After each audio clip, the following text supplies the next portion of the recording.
Hi, நேற்று வந்து பார்த்தீங்கன்னா ஓட்டு போகிறதுக்காக அம்மா வீட்டுக்கு வந்து போயிருந்தோம். அங்கே வந்து பார்த்திங்கன்னா ஓட்டெல்லாம் போட்டுட்டு ஈவினிங்காக வந்து கிளம்பி ஊருக்கு போகிறதுக்கு வந்தோம்.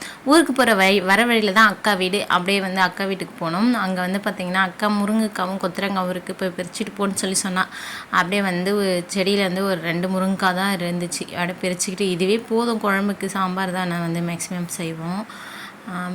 அதை எடுத்துக்கிட்டு அதுக்கப்புறமா வந்து பார்த்திங்கன்னா முல்லை தோட்டத்தில் ஒரு ரோஸ் செடி இருக்குது. இந்த ரோஸ் வந்து பார்த்திங்கன்னா நான் ஏற்கனவே நிறைய வீடியோவில் சொல்லியிருப்பேன். அக்கா வீட்டிலேருந்து ரோஸ் வந்து பறிச்சுட்டு வந்து காமிச்சிருப்பேன். நிறைய பூ வைக்குது இந்த செடி. அதுக்கப்புறம் கொத்தரங்காய் வந்து பார்த்திங்கன்னா பறிச்சுட்டு இந்த மல்லி தோட்டம் இருக்குல்ல, அதுலேயே வந்து ஓரத்தில் நட்டு வச்சுருக்குறாங்க. அதில் வந்து பார்த்திங்கன்னா கொத்தரங்காய் இருந்துச்சு, நல்லா பிஞ்சு காயாக சூப்பராக இருந்துச்சு. இது வந்து பார்த்திங்கன்னா அந்த வேர்க்கடலை மல்லாட்டன்னு நாங்கள் சொல்லுவோம். அதை போட்டு பொரியல் பண்ணி சாப்பிட்டா சூப்பராக டேஸ்ட்டாக இருக்கும்.